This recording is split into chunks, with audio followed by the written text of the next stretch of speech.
Well, what's to prevent Apple or Facebook from removing my content online simply because I don't abide by their standards? There are rumors today that a lot of these social media giants are going to start banning or restricting content from people who they deem climate change deniers. Not even people who acknowledge that climate change is happening, but worry that it may not be happening to the same extent that some on the left say and don't look like the left's solutions. Those people may not be safe from the predations of social media also. So again, what exactly is so terrible? The company said it removed Alex Jones's pages for glorifying violence, which violates our graphic violence policy, and using dehumanizing language to describe people who are transgender, Muslim, and immigrants, which violates our hate speech policies. Again, this is where we get into some serious issues. What exactly violates that hate speech policy? But one of the big problems is that you have too many folks on the left who decide that anything they don't like now is hate speech. A lot of people are, particularly Jones's defenders, are saying that they're worried that this might lead to other pages, particularly conservative media pages, being removed. I think it's important to note, though, that Alex Jones had really flagrantly violated a lot of the community standards that YouTube, that Facebook, that Apple have had in place for quite some time. And actually, if you look at it, they say that they removed them because they violated the standards, but Alex Jones had been violating these standards for some time. And they only actually took action after weeks of media pressure, after weeks of the media outlets saying, you say that this would violate your standards, so why is this still being allowed to be posted? And so Apple was the first at the bat this morning, or last night, sorry, with removal of his content. And now we're seeing it trickle out. So it was Apple. And then the domino effect. For him, he'll always be able to put it out there in the world. If you think this is the end of Alex Jones, you are very, very wrong. And if you see the people that are defending him today, they are vehement about defending him. Wherever he is able to distribute moving forward, they will flock to it. They will support him. They will buy his supplements and feed their inner gladiator the way he called for them to do. That's literally what he said. If you're worried about this, buy my supplements so that you can feed your inner gladiator. What a weird response. But the guy's a weird guy. But I personally think it's a really good thing that even though I vehemently disagree with 98% of the things that Alex Jones says, and I do believe he is a very harmful person, I will go as far as to say that it's a very good thing that you can't get rid of him completely.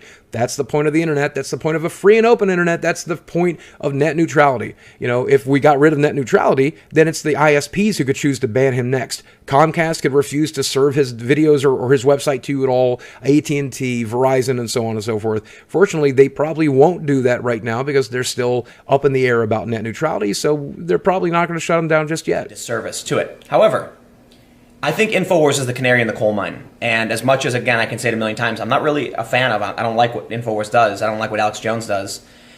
I defend their right to have their channel and say these crazy things for a few there's a few reasons. I mean, first of all, people should be allowed to express themselves even if they're nuts. Let's entertain the idea that Alex Jones is actually a crackpot tinfoil, lunatic, which many people in the mainstream, they hold that view. Does that mean that somebody who has something wrong with their mind isn't allowed to speak? They're not allowed to use Facebook. They're not allowed to use YouTube. What if somebody is actually mentally ill and they have a YouTube channel and they start ranting and raving about the moon gremlins trying to steal their cheese? Do they have a right to speak? In my opinion, they do. Just because it worries me that we're trying to draw a distinction between what we think is sane and what other people, and what should be allowed to be said. All right, everyone, I've never really been a fan of Alex Jones. I like Paul Joseph Watson's stuff's pretty good, but I've never really, been much into Infowars. Now, though, I'm reconsidering that, the logic of that, because I'm looking and seeing Alex Jones just getting basically everything he's ever done banned off Facebook. Again, with no apparent provocation. This follows in the wake of them getting partially kicked off YouTube and getting like a temporary suspension and stuff. They can't live stream, have to have a second channel. Spotify has banned all of their podcasts, and now Infowars is also off of Apple's products.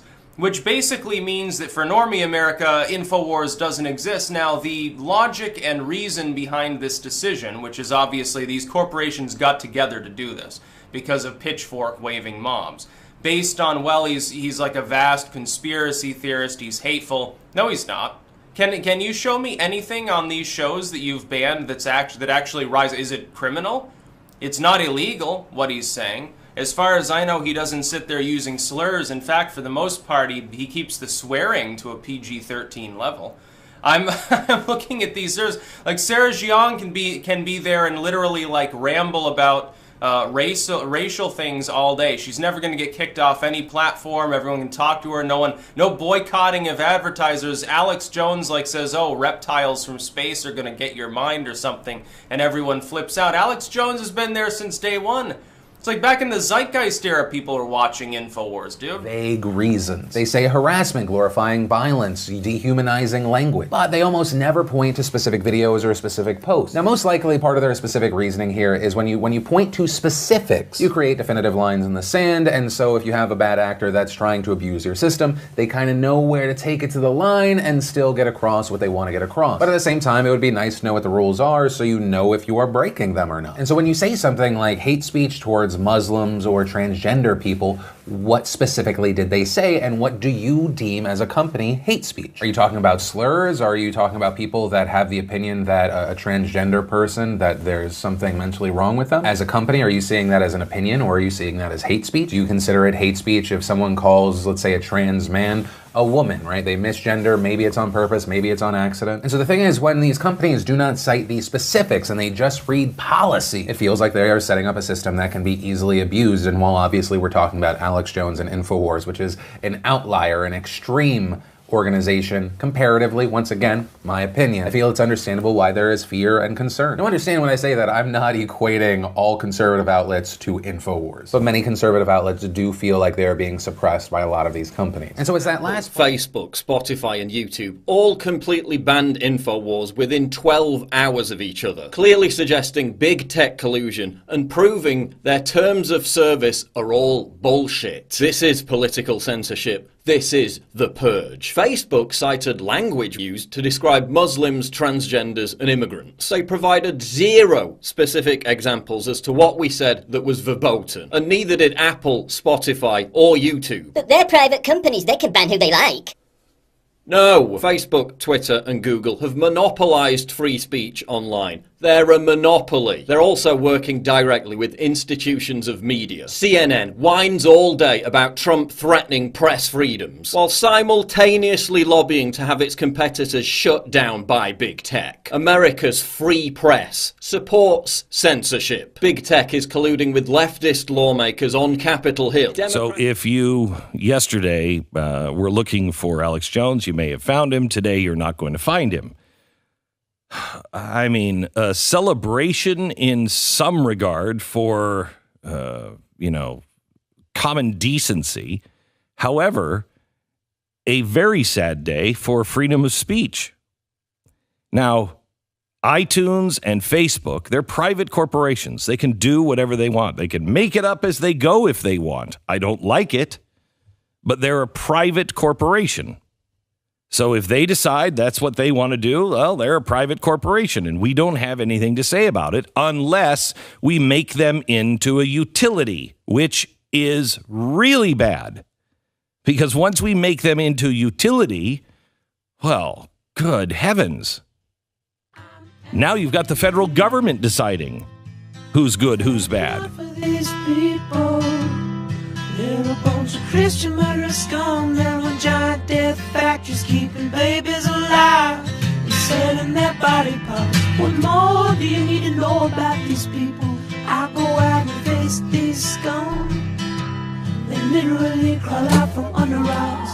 They have green looking skin and they run around screaming, "We love Satan, we wanna eat babies." I have them on video. I love Satan, so f*** you. I kill my kids. Hillary's in the creepy, weird, sick stuff, man. We came, we saw, he died. She sleeps in the same room with that creepy, weird woman whose mother wears a hood over her head. What the hell? That woman number one is ugly. Imagine how bad she smells, man. I'm told her and Obama just stink. Obama and Hillary both smell like sulfur. There's a guy on the radio who apparently Trump's on his show frequently. He said, "Me and Hillary are demons." Said we smell like sulfur. Ain't that something? I had never seen or smelled any woman like that, ever. People are telling me she smells. Who could not notice someone who smelled that bad?